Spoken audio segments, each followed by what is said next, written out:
I mean, look, I am a real person with all the pluses and minuses that go along with being that. And I've been in the public eye for so long that I think, it's like the feature that you see in some magazines sometimes. Real people actually go shopping, She's a real person. Hillary Clinton trying to appear more relatable. The Fox News political insiders are back. Doug Schoen via satellite, John Leboutiller and Pat Caddell. John, you're shaking your head. I just can't take it. Sorry. I mean, there comes a point with a candidate where they don't know themselves, Harris. They don't really know who am I, what do I want to do, what am I all about, other than she just wants to be president. That we know. But other than that, there's nothing going on there, and she's floundering. The polls show it. She's got a lot of trouble, both politically and legally, I think. And it's a bad situation. And the Democrats know it. That's why we hear about Biden, but we've started to hear this week about Jerry Brown making noise that he might get in the race. Why is that? Because they're like piranha sensing blood in the water. Doug Schoen, you know the Clintons better than anybody sitting here. And I'm wondering what it means when her team thinks that they have to keep telling the American public that she's real, that she's funny, that she's authentic. Well, it means they've got a problem. She stressed, as you said earlier, that she's the real outsider. And as we have said both this year and in the past, what voters are looking for, whether it be on the right or the left, is for agents of change. She is a quintessential insider who needs a message of change. She doesn't have it. What I took away, Harris, this weekend as the most important newsworthy event were the people chanting loudly and rhythmically at Debbie Wasserman Schultz, the DNC chairman, more debates, more debates. That is an argument explicitly against the established order in general, and Hillary Clinton in particular. Pat, how would that work out for her, though? Because the first Democrat presidential debate is October 13th, and then she's set to testify beginning October 22nd, and then you'll have debates rolling out after that. I mean, I would imagine her camp does not want the nightmare of the debates turning into the Benghazi effect. Well, they don't want debates because unless I guess they can have people like John Dickerson, who did the worst. All my life, I have watched people do lay-down interviews. Today's interview by a cheap host of a network.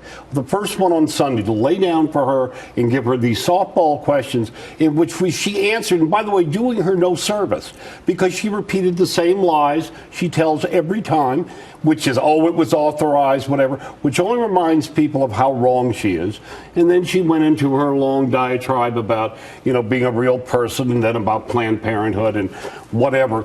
But the problem is they don't want to have this because everybody is uneasy. Joe Biden's wife, it was announced today on Meet the Press, according to Chuck Todd, said to my inside sources, she is for Joe running. And if that's the case, he's running, as I promise you. Yeah, what she said was that she would not get in the way and tell him no. Real quickly, I'm wondering, too, if Hillary Clinton's camp is not looking across the political aisle and seeing another woman rising. The honest woman. Carly Fiorina. What do you think the reaction is? Well, I don't think they are, okay? I think they are. They're got to be smart enough to know that they don't have this nomination sewed up at all. There are a lot of variables out there, and they have to be worried about that. And if you're thinking of the general election, it's like measuring the curtains in the White House before you win. It's crazy.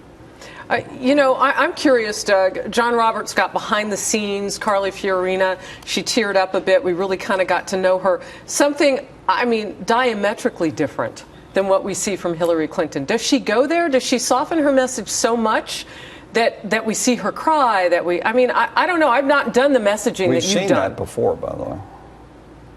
Well, look, I think for Carly Fiorina, who is just introducing herself to the American people, what she did in the debate and with John Roberts, clearly based on the poll out today, was very effective. Hillary Clinton, on the other hand, is trying to figure out what to say. Is she the outsider? Is she the woman of change? Is she the person who's going to take on Donald Trump and the Republicans? She doesn't really have an answer to the most fundamental question, why she should be president. That is what the American people want to see. And to the issue is, are her people scared?